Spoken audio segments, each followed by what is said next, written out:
Hitler did this, by having the populace begin to hate the Jews. Well, the intelligence community has had a 50, 60-year project of either ridiculing the UFO and ET subject or presenting it as something that'd be a threat. Now, what I say to people is that, look, if you're able to go faster than the speed of light across the distances of interstellar space, there is nothing on this planet you need materially. And you certainly don't need anything biological here, because even in our laboratories, we can clone and do things that are mind-boggling. Never mind a civilization that's 100,000 or 1,000,000 years or more advanced than we are. So why are they here? What's going on? Well, they've been around since the beginning of human history. It's been well proven. In cave drawings, 5,000 years old, there are pictures of UFOs with little ETs outside of them. What people don't realize is that when we started dropping atomic bombs in 1945, it was like us hitting a hornet's nest of concern cosmically, where people all over the cosmos went, what in the world's going on this planet? Because I believe that was the turning point in 1945 when they realized that humans had reached the point that we could destroy this entire planet, which perhaps has been in part supported by other civilizations over the millions of years. And that we could also become a threat to them, because within a few years after the hydrogen bomb, we start going into space with Sputnik and then the American space program. So I think that, a lot of people get into this sort of insane paranoia about aliens. I don't even like that word, by the way. I use ET, because you say alien, people think it's someone who's come in from, Mexico. But when you talk about ETs, if you talk about ETs or extraterrestrial biologicals, which is what they're called, ETBs or EBINs, extraterrestrial biological entities, these civilizations are so far advanced from us. There's nothing that is here that they need, but I think they're worried about our hostility. I think they're worried about the direction our civilization has been going for the last 70 years, because for the last 70 some years, we have been increasingly destroying our environment unnecessarily, because these free energy technologies, zero-point energy technologies, have been known for many decades. And we have done things to proliferate not only poisonous weapons of mass destruction, but also huge arsenals, thousands of thermonuclear weapons that, if they were launched, would destroy all life on Earth. So I think that they have a deep concern about that, and I think they see the great promise humanity has, because, most humans, they just want to be happy and live their life and learn and grow and be creative. But you have a handful of sociopaths who actually are running the planet, and they're running the planet into the ground, and the ETs know this. Now, people say, well, why don't they just land on the White House lawn or something and fix it? I said, because that's not their job. It's our job. Humans have to fix this ourselves. And so the Disclosure Project and what we're doing with Unacknowledged, which comes from, by the way, people say, where did you come up with this name? I said, well, it's the first word in a classification of your Secureteam 10. Okay, they have their own terms. They have, for projects that are so deep black that nobody knows of them who isn't in them, those are called unacknowledged special access projects, or USAP. And I learned this in the 90s. There are people on my team who are members of these unacknowledged special access projects. And what that means is that if you're in an unacknowledged special access project, nobody outside of that silo, nobody outside of that compartment is allowed to know anything about what you're doing, even the president, even the Congress, even the chairman of the Joint Chiefs of Staff. And one of my military advisors was in one USAP, unacknowledged special access project, that had $3 billion they were spending. $3 billion. That was one, just one. Now, what the public doesn't understand is that, Donald Rumsfeld, the day before 9/11, said there's $2.3 trillion unaccounted for in the Department of Defense Pentagon budget. Now it's about 1.5 trillion. And where's that money going? The president doesn't know. The Congress doesn't know. It's going into this stuff.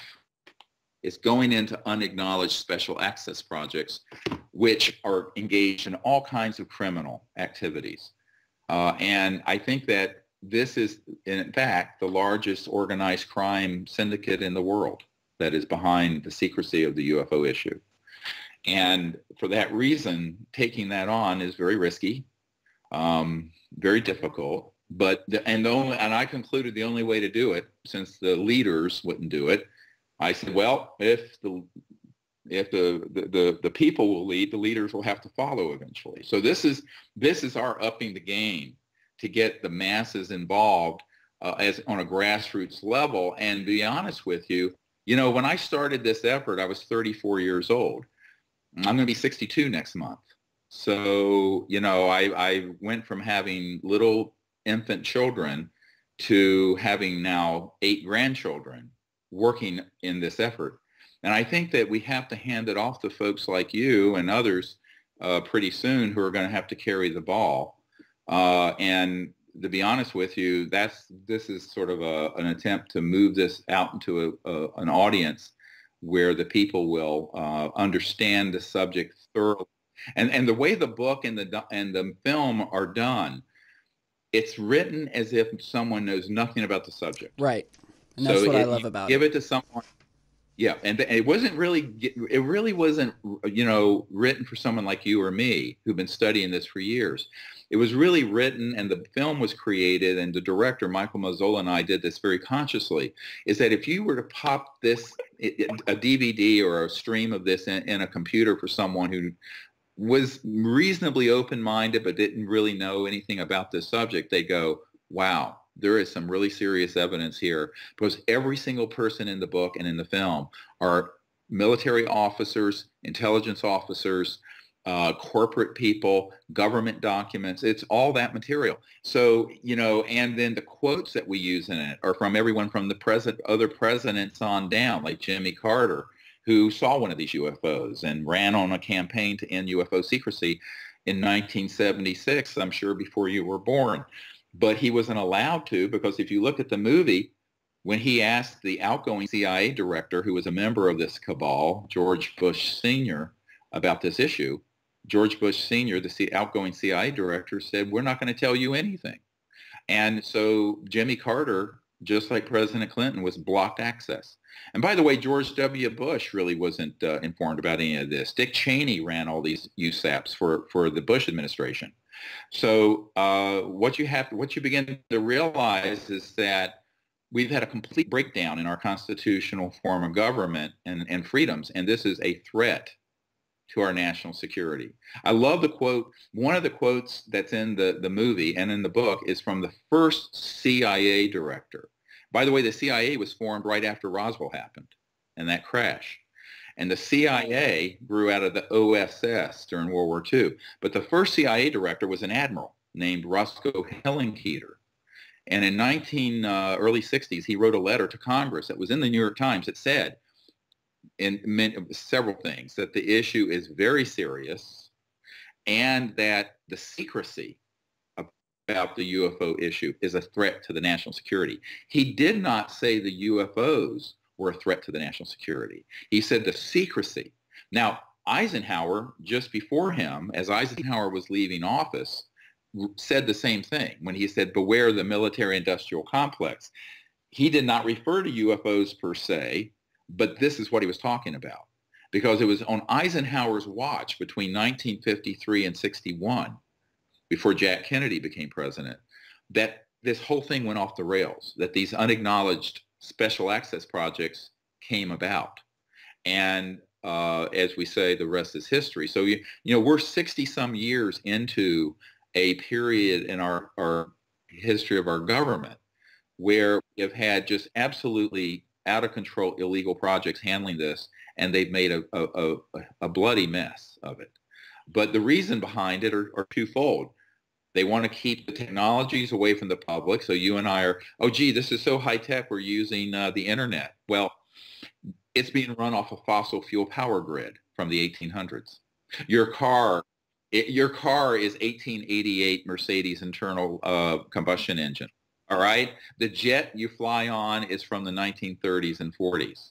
Rockets are from Werner von Braun from 1942, 43. So what are we doing here? I mean, the whole planet is sort of retarded 100 years from where it should be. I mean, we're completely backward. We should have free energy and anti-gravity. All this stuff should have been out around the time I was born.